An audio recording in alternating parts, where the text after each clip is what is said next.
కీర్తన సంఖ్య 49. ఈ కీర్తనలో 20 వచనాలు ఉన్నాయి.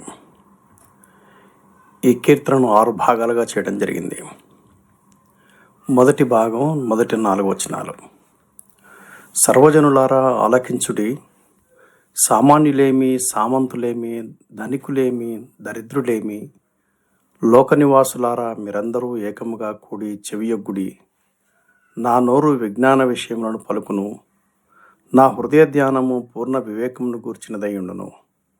గూఢార్థముగా గల దానికి నేను చెవియొగ్గెదను, సితారా తీసుకొని నా మరుగు మాటలను బయలుపరచెదను. ఈ భాగానికి పెట్టిన పేరు విశ్వవ్యాప్త సత్యాలను వినటానికి అందరికీ ఆహ్వానం. కీర్తనకారుడు దేవుని పక్షంగా ఓ సందేశం ఇవ్వాలనుకున్నాడు. అందుకనే కీర్తనకు నేను పెట్టినటువంటి పేరు ఏంటంటే దేవుని దూత ద్వారా అందరికీ సందేశం. ఈ సందేశం అన్ని వర్గాల వారికి చెందింది. అందుకనే 2వ వచనంలో అంటున్నాడు, సామాన్యులేమి, సామంతులేమి, ధనుకులేమి, దరిద్రులేమి, అందరినీ పిలుస్తున్నాడు. లోక నివాసులారా అంటున్నాడు. మొదటి వచనంలో సర్వజనులారా అంటున్నాడు. నా నోరు విజ్ఞాన విషయాన్ని పలుకుతుంది అంటాడు. నా హృదయ ధ్యానం పూర్ణ జ్ఞానం ఇస్తుంది అంటాడు. మరుగు మాటలు బయలుపరుస్తాను అని 4వ వచనం అంటాడు. అదేంటో మరి ముందు వెళ్తే కానీ మనకు వివరాలు పూర్తిగా తెలియవు. తర్వాత భాగం 5, 6 వచనాలు. నా కొరకు పొంచువారి దోషకృత్యములు నన్ను చుట్టుకున్నప్పుడు ఆపత్కాలంలో నేను ఎలా భయపడవలను? తమ ఆస్తియే ప్రాపకమని నమ్మి తమ ధన విస్తారతను బట్టి పొగుడుకుని వారికి నేను ఎలా భయపడవలను? ఎవరో భయపెడుతున్నట్టుగా ఉంది కీర్తనకారుడుకు. ఎవరు భయపడుతున్నారు? దోషకృత్యములు నన్ను చుట్టుకున్నప్పుడు నేను ఎలా భయపడాలి అంటాడు. ఆపత్కాలములో నేను ఎలా భయపడాలి అంటాడు.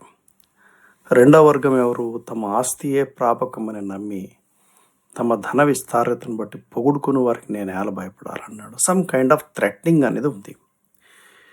అందుకని ఈ భాగానికి ఏం పేరు పెట్టారంటే జీవితము గురించిన ఒక దృక్పథము ఒకరికి సరైనదిగా అనిపించవచ్చు, కానీ మరొకరికి విరుద్ధంగా ఉంటుంది. అదే మనం చూసేది మన జీవన యాత్రలో.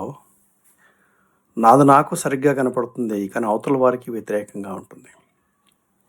డబ్బు సంపాదించినప్పుడు, ఆస్తిపాస్తులు ఎక్కువైనప్పుడు, డబ్బు ఎక్కువైతే ఏం జరుగుతుందంటే పాపం మొత్తం మీద వ్యతిరేకతలు ఉన్నాయని మనం అర్థం చేసుకోవాలి.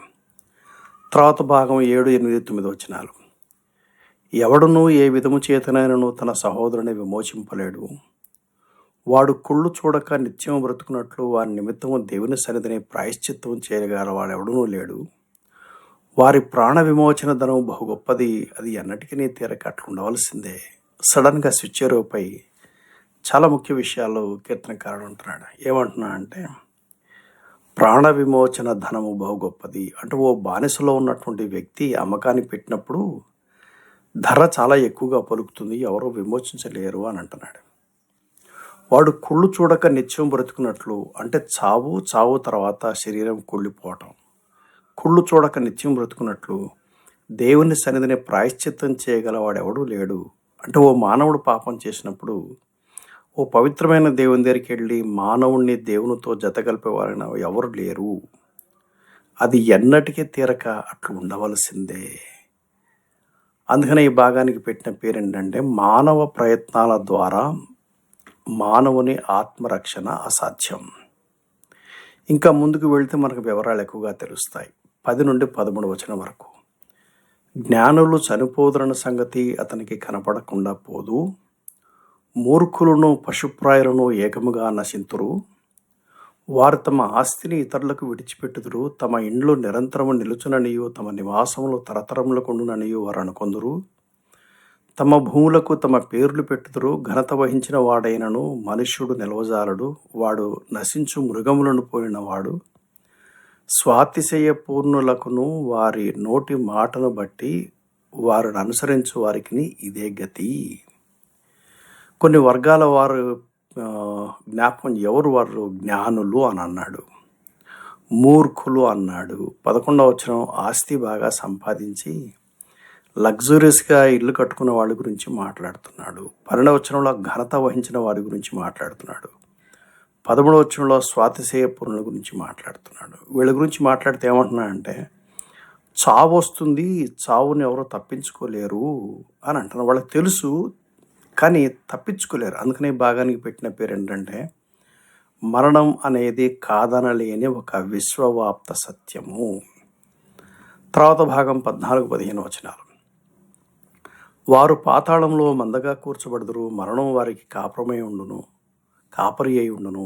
ఉదయమున యథార్థవంతులు వారి నిలుదురు, వారి స్వరూపంలో నివాసము లేనివై పాతాళములో క్షయమైపోవును. దేవుడు నన్ను చేర్చుకును, పాతాళ బలములో నుండి ఆయన నా ప్రాణమును విమోచించును. కొంచెం గేర్ మార్చినట్టుగా ఉంది. ఇక్కడికి రాగానే యథార్థవంతులు అంటున్నాడు కీర్తనకారుడు, దేవుడు అని అంటున్నాడు.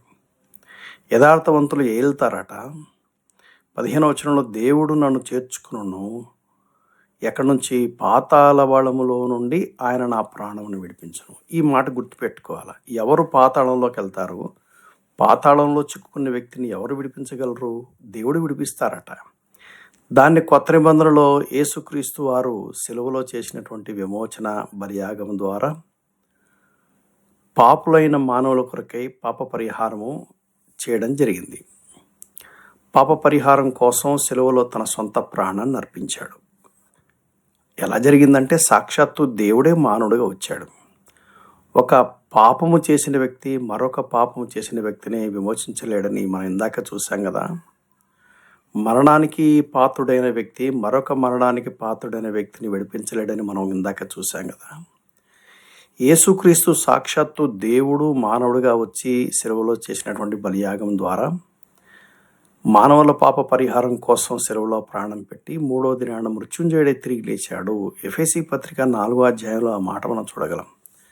ఆయన పాతాళంలోకి వెళ్ళి పాత నిబంధన భక్తులందరినీ పరలోక రాజ్యానికి తీసుకెళ్ళినటువంటి ఆలోచన అక్కడ మనకు కనపడుతుంది.